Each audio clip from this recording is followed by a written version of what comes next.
Hey guys, coming another movie for guys. Now this movie we're reviewing, this movie that I definitely was very, very interested in. This was one of my most anticipated movies for the rest of the year, and I really didn't know what it was going to be. I remember we talked about it on the November movie preview, and finally I have seen it, and that movie is none other than Nocturnal Animals. Like I said, I was very interested in this movie. I got a very David Fincher vibe from this trailer. It seemed like a very mysterious film, and those are the kind of films that I really do love, or, you get to play detective and really figure out what's really going on, and that's something that I really was looking forward to this movie. And I have to say, to my surprise, Nocturnal Animals was not at all the movie that I thought it was going to be. It still is a really fucking great movie. Nocturnal Animals is by far one of the best movies I've seen a year. A very unconventional film that's really different than probably 99% of other movies you're going to see this year.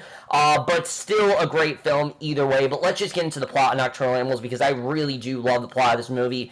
Basically, we focus on Amy Addams. She plays Susan Morrow, who is a very successful artist, and she's kind of at a point in her life where she has a husband who's not really providing for her and just isn't really there for her.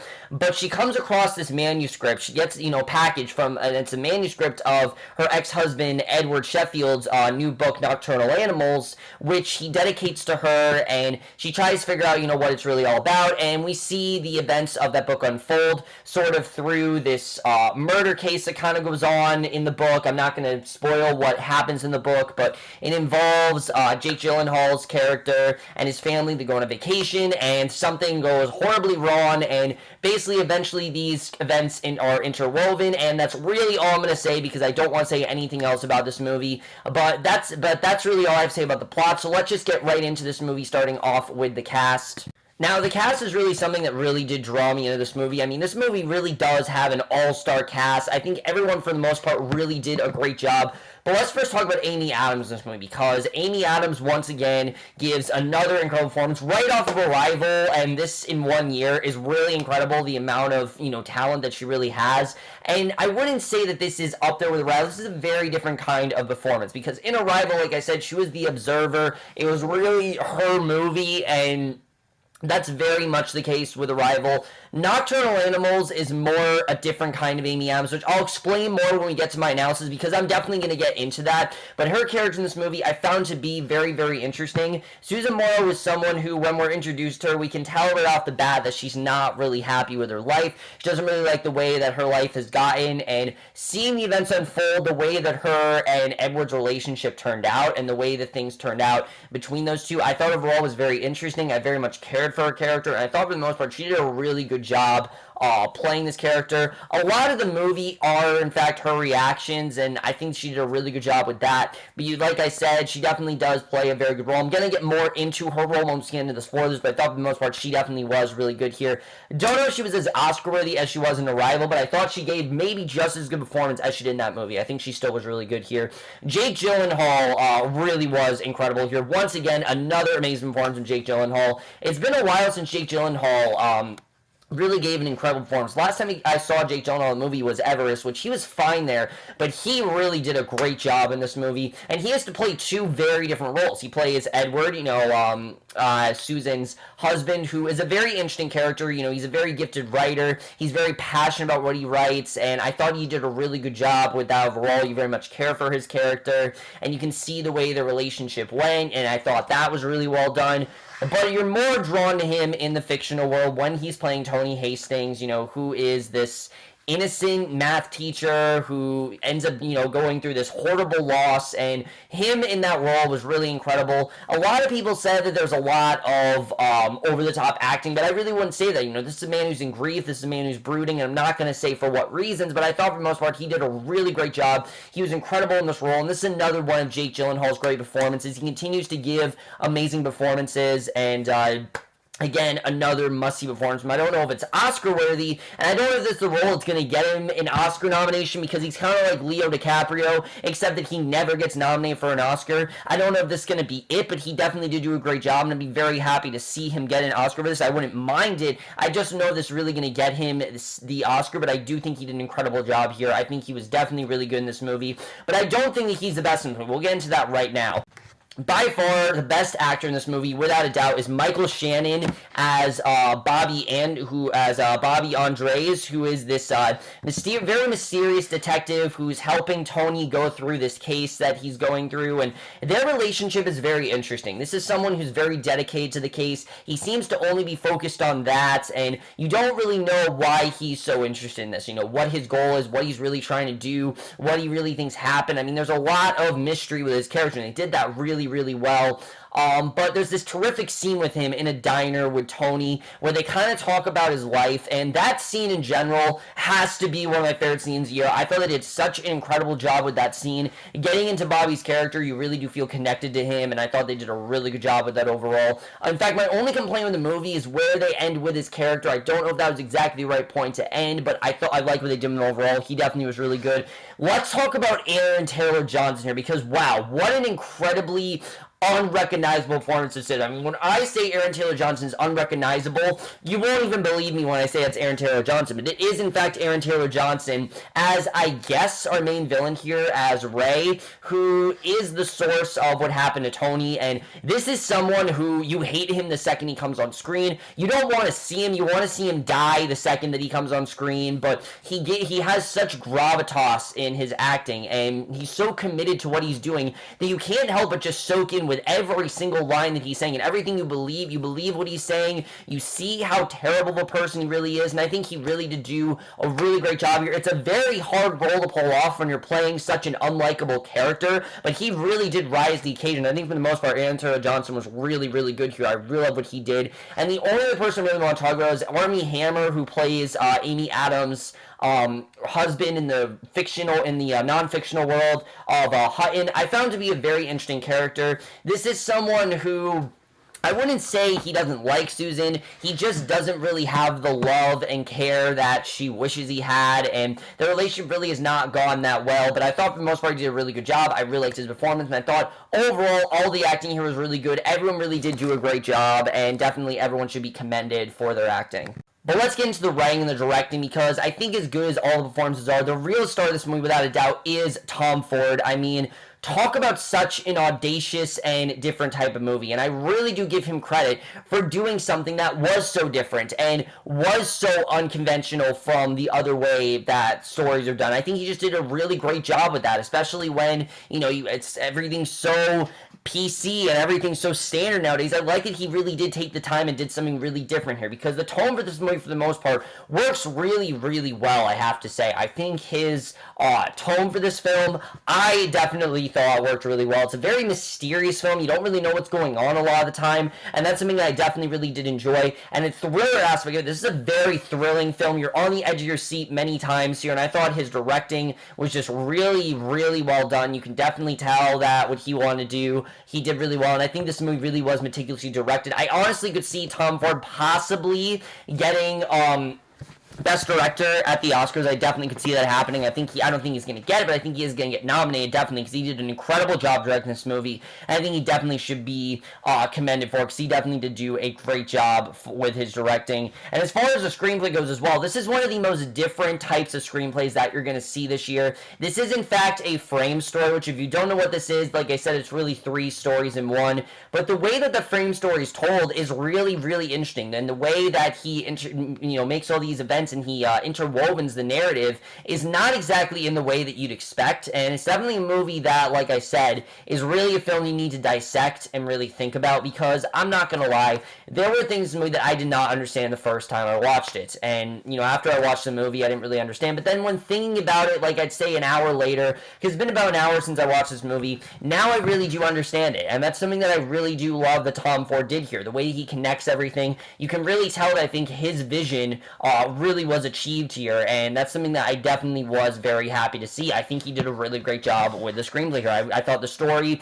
all 3 stories are really interesting. I thought neither story was boring. None of the stories really got interesting, and I really did love the way that all the events unfold. I thought just in general he did a really great job with the screenplay, definitely. And it's such a different, it's very, any, casual audience goer, this is a very different kind of, all the stories are different. When you really think about it, really is one big story, and that's something I definitely really did love that Tom Ford did really well here. And again, it's not really something that you can just kind of figure out on a whim. It's something you really take the time to figure out, but I really do love that Tom Ford did that, because movies that require you to think, I think really do show how genius these directors really are. And there's a lot of influences from Tom Ford. Like, you definitely do see a lot of David Fincher in what he's doing, but there's definitely David Lynch in there as well, and even I'd say a little bit of Nicholas Winding Refn. There definitely is, the weird stuff that Nicholas Winding Refn does, especially the opening credits. Holy shit, are they weird. Might be the weirdest opening credits I have ever seen, honestly. I've never seen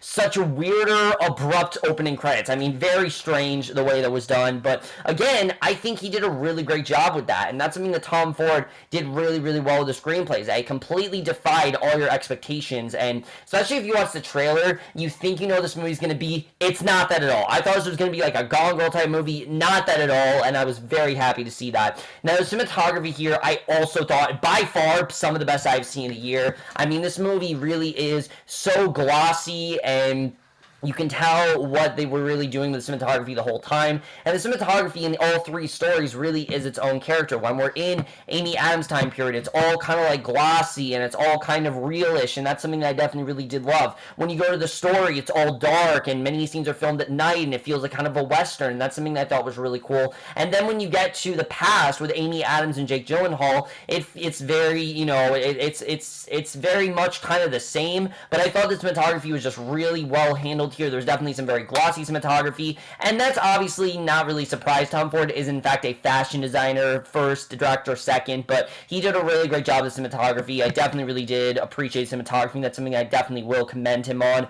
My only problem with Nocturnal Animals, as much as I did enjoy, is I do think that some of the secondary characters didn't necessarily get the closure they deserve. Specifically Michael Shannon, he kind of did, he's in the movie definitely for a big amount of time, but he kind of disappears after a certain point in this movie, and I don't really think they wrapped up his character in the best way they could have. But other than that, I really don't have any other complaints. I think that some of the characters, like I said, were just a little bit underused, and there were some cuts that I thought were kind of didn't really need to be there and were kind of in your face. So for the most part, I thought the cinematography was really good here. The score is incredible. I love the score of this movie. It's so epic, it's so mysterious, and it just feels so important. Like, it's a really theatrical score, and I definitely want to see this be nominated for Best Score because I love the score, definitely.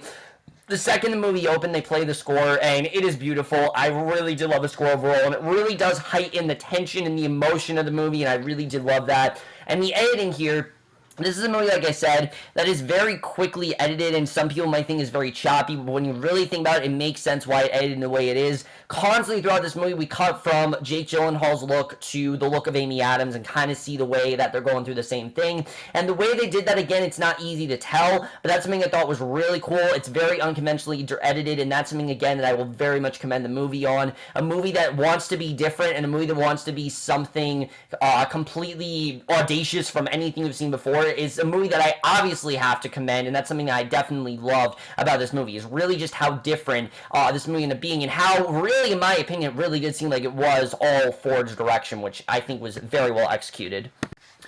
So now that I've talked about all the technical stuff and the acting things, now I'm going to get into spoilers, because for me, this is a movie that you really cannot talk about without delving into spoilers. I want to talk about the deeper meaning behind this movie. Do not watch the rest of this review if you want to watch Nocturnal Animals. I'll tell you right now, again, if you are someone who doesn't like unconventional films, this is not all the movie for you. This is a movie that you go in, and it's very different than anything you've seen. I definitely will say that. It is not at all your typical movie, but I want to just delve right into it and talk about what I really think the movie is truly about, because it's kind of hard to tell, really. And I will definitely say, coming out of the movie, I didn't really know how to feel. I really didn't know, especially when it came to the ending. I really did not understand it. But let me just say that I think what the movie really is about is two things. One, it's very much about revenge. I think the way that Jake Gyllenhaal dedicated the book to Susan, and he sent it to her, and he wanted her to look over it and see how it really was, is not so much of him trying to apologize or trying to forgive her, which I think is what she thinks he's really trying to do. This is more of him trying to, contact her, seek her out, and forgive her for what she did because, the relationship turned out so sour. She thinks that's what he's trying to do. I think what he really was trying to do was kind of give her a taste of her own medicine, show her this is what you have to me, this is what you did to me, this is how you made me feel, and this is the life that we could have had. And I think everything that we see in that story is kind of the life that he wanted with Susan. A quiet life where he had, he had a wife and a daughter, and he would have really enjoyed that life that he had with her. But then them getting raped and them getting taken away is exactly what Susan did when she had that abortion. She took that child away from him. They could have had this great life together. They could have had a daughter, and he could have had a very loving family, but it was all taken from him, in a blink of an eye, just by one horrible decision that she made. And honestly, when you really think about this movie in that way, Susan is the true villain of this movie. I mean, she's what set up the novel. Without the novel being, without, her having that abortion and going to that abortion clinic and, making that decision, even though she was very reluctant to do so,